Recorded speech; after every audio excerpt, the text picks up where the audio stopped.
ka hoi ngalai ikut khubur bakadon gajing dawa na kaliang jong kinong yalam jong UDP te menin ka sngi ngila don ka special core committee ha ka bala khot ki MLA baro ba ngedon meeting ngila yakren halo ka ni issue bat na kaliang ka jongi kum kinong yalam jong ka party ngila keren na ka pasya ya home minister bah badehi bagatu ka jingja ka ba kawang tiargas ya ki nonghikai ki bayakhi tu kasngi khamtam bade ki longkeme ngila ong yu pa u dei ban uang ba ngila pa ni ka jingshai na kaliang ka jongi bat ila ong ba dang up ya ka report bat tang sio ya ka report le ka bodon kam tingin up shoi kata ta ka dei jingsha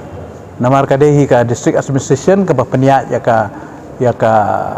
syongsuk ka syongsai ya ka law and order problem hapo ka state tengah sohi ka deka jing fier jong ka district administration kani deka problem jong ka coalition government namar ba ha ka coalition government kisutoi ki balit ya ka government ki khamdon ka advantage kini ki bayaso kum u education minister menta ka ka problem jong siam man ka kumbal don ka jingja man ka jam kani kinohikai ki dawai ka tulop umla ban rai namar ba ka platengka kamde hapo jong depet tang ya ka department rekat ba ya ka bayade ba ka tulop lani ba yade ba ka pisapat mdei babat nakaliang ka don ka bor haladi ban sim ka ta decision lani ban sim ka rai hang tu ban ong bangan ai tulop no ya pi la sai ten rei ha bayade pat ba kata nama labat da ki wei pat ta ka mut ki ba don ha ka bor pat ki la ban sim ka rai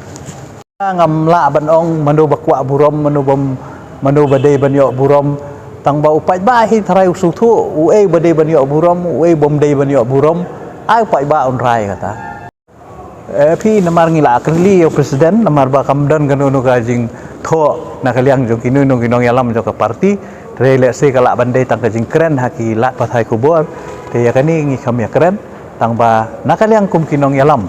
jong ka party hi ngisim khia halo kani ka jing ja pa ngi susi ru halo kani ja ba ngi penrem ru ya ka jing le jong ki pulit aga tu sngi ha bedai ba ki nong hikai